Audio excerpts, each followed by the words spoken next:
Isaías capítulo 1. Estas são as mensagens que Isaías, filho de Amós, recebeu de Deus nas visões que teve durante os reinos de Uzias, Jotão, Acás e Ezequias, reis de Judá.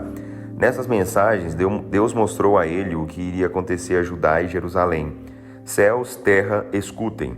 Escutem o que o Senhor diz. Os filhos que eu criei, os filhos que eu ajudei a crescer e ficar fortes, se revoltaram contra mim. O boi conhece o seu dono e o jumento conhece o dono da sua manjedoura. Mas o meu povo Israel não tem conhecimento, o meu povo nada compreende. Ah, que nação pecadora! Que povo carregado de pecado! A culpa do povo de Israel é tão grande que eles andam curvados com o peso do seu pecado. E isso é de família. Os filhos são iguais aos pais. Eles vivem para a maldade. Abandonaram o Senhor e desprezaram o Santo de Israel. Viraram as costas para ele. Ah, meu povo, vocês ainda não se cansaram de ser castigados? Vão me obrigar a continuar castigando vocês? Vão continuar revoltados contra mim? Toda a cabeça está ferida, todo o coração está enfermo. Vocês estão doentes da cabeça aos pés, cheios de feridas abertas, sujas, cheias de sangue e de pus, feridas que nunca foram enfaixadas nem tratadas com azeite. A terra de vocês está sendo destruída, as cidades foram queimadas, as suas plantações estão sendo tomadas e devastadas pelo inimigo, enquanto vocês olham sem poder fazer nada. Só ficou a sua capital, Jerusalém, como se fosse uma tenda do vigia numa plantação de uvas, como uma cabana numa plantação de pepinos, como uma cidade sitiada. Se o Senhor Todo-Poderoso não tivesse poupado alguns de nós, já estaríamos completamente arrasados como Sodoma e Gomorra. Escutem o que diz o Senhor, líderes de Israel. Vocês são iguais aos homens de Sodoma. Escutem, vocês que são iguais ao povo de Gomorra. Escutem o que o Senhor tem a dizer. Já não suporto mais os seus sacrifícios. Chega, não quero mais a gordura dos seus carneiros. Não tenho prazer no sangue dos novilhos gordos, dos cordeiros e dos bodes. Quando vocês vêm à minha presença com seus sacrifícios, quem pediu isso de vocês? Quem pediu que viessem colocar os pés nos meus pátios? De que adianta trazerem ofertas inúteis? O incenso que vocês queimam para mim cheira mal. Suas festas religiosas, a lua nova, os sábados, os seus jejuns, não passam de mentiras. E não há nada que eu odeie tanto quanto uma religião fingida. Eu não aguento mais todas essas festas. Elas se tornaram um fardo para mim. Já nem posso olhar para essas cerimônias. De agora em diante vocês podem orar com as mãos levantadas para o céu, mas eu não vou atender. Podem fazer muitas orações, mas eu não ouvirei nenhuma delas. E sabem por quê? Porque as suas mãos estão sujas com o sangue de suas vítimas inocentes. Lavem-se, limpem-se de seus pecados. Não quero mais ver todas essas maldades. Parem de fazer o mal. Aprendam a fazer o bem, a ser honestos e a agir com justiça. Ajudem aqueles que são explorados, defendam o direito dos órfãos, protejam as viúvas. Venham, vamos discutir este assunto juntos.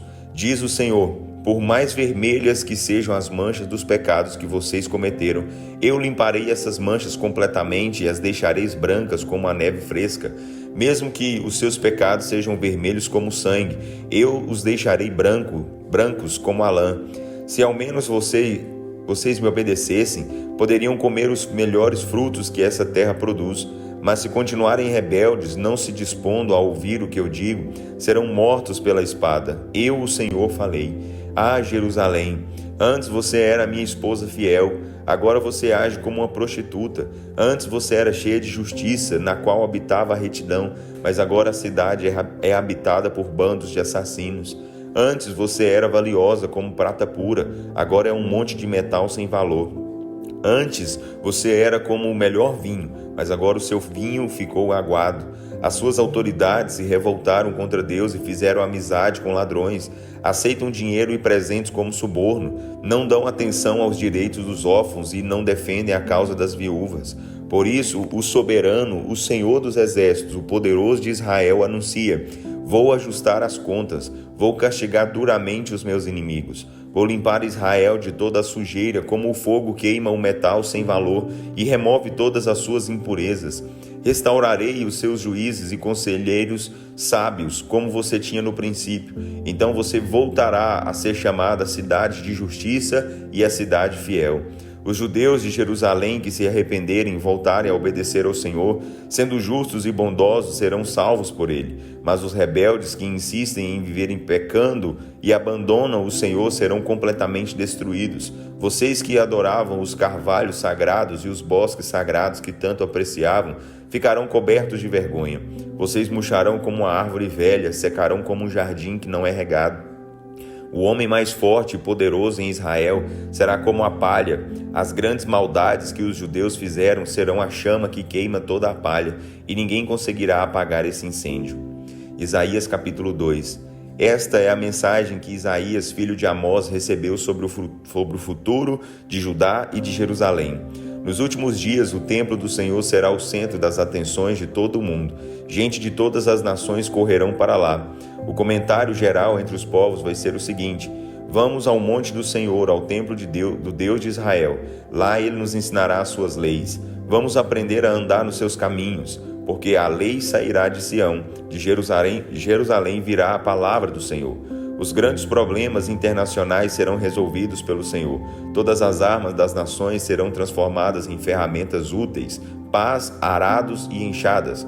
Nunca mais as nações farão guerra, nem se prepararão para a batalha. Venham, descendentes de Jacó, vamos andar na luz do Senhor. O Senhor abandonou o seu povo, os descendentes de Jacó, porque eles seguiram os maus costumes do Oriente, a magia e a adivinhação dos filisteus e seguem costumes pagãos. Israel tem grandes riquezas, muito ouro e prata sem limite. O país tem muitos cavalos e carros, mais do que se pode contar. Há ídolos por toda parte. O seu povo está adorando imagens que eles mesmos fizeram.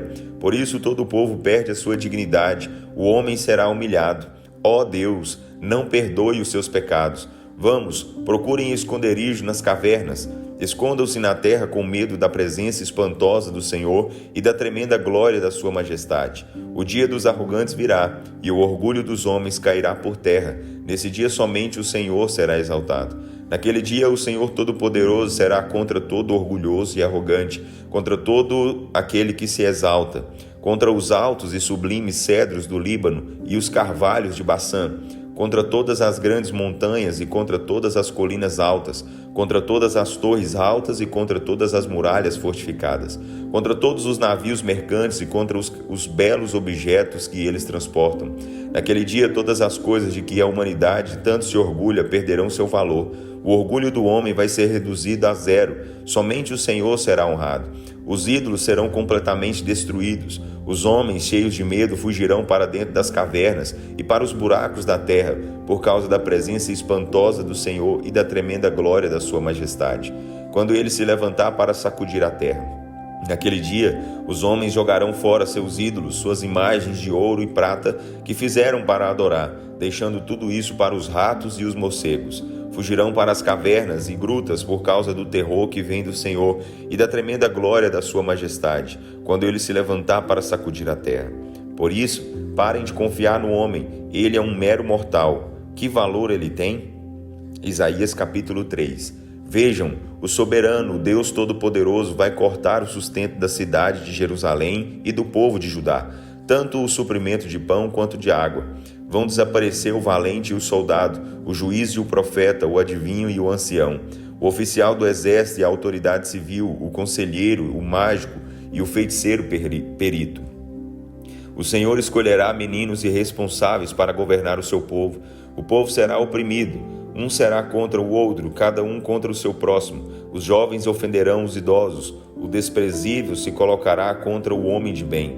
Naqueles dias um homem dirá a seu irmão: você pelo menos tem uma roupa decente, você vai ser o nosso governante sobre esse montão de ruínas. E a resposta será: nunca, eu não posso ajudar ninguém, não tenho roupas nem comida sobrando em minha casa, não quero me envolver com isso. Jerusalém está em ruínas e o povo de Judá está caído porque ofenderam o Senhor, falando e desafiando sua presença gloriosa. Basta olhar para os seus rostos para ver o seu pecado. Eles não sentem nem um pouco de vergonha em mostrar publicamente os seus pecados, como faziam o povo em Sodoma. Ai deles, pois estão trazendo sobre si mesmo o castigo da sua própria maldade. Mas para as pessoas que obedecem a Deus, tudo correrá bem. Digam a elas: vocês ficarão satisfeitas com o que ganharem com o seu trabalho. Mas para os que não obedecem, digam: o seu castigo não demora, vocês terão a retribuição por todo o mal que fizeram. Ah, meu povo pobre! Ah, meu pobre povo! Os seus líderes não passam de crianças brincando de reis. Mulheres dominam sobre eles. Eles enganam o meu povo, levando-o pelo caminho de destruição. O Senhor se levanta e, como um juiz num tribunal, ele se levanta para julgar o seu povo. O Senhor entra em juízo contra os anciãos e contra os líderes do seu povo. Foram vocês que acabaram com a vinha. As suas casas estão cheias de que roubaram dessa gente pobre e humilde.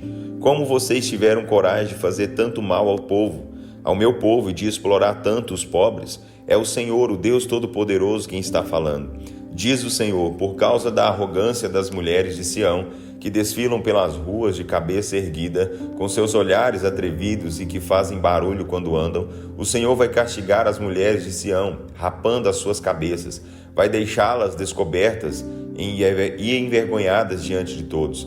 Naquele dia o Senhor arrancará os enfeites delas, as pulseiras, os enfeites da cabeça, os colares em forma de meia-lua, os brincos, os braceletes e os véus que as deixam tão belas, os lindos chapéus e as correntes que prendem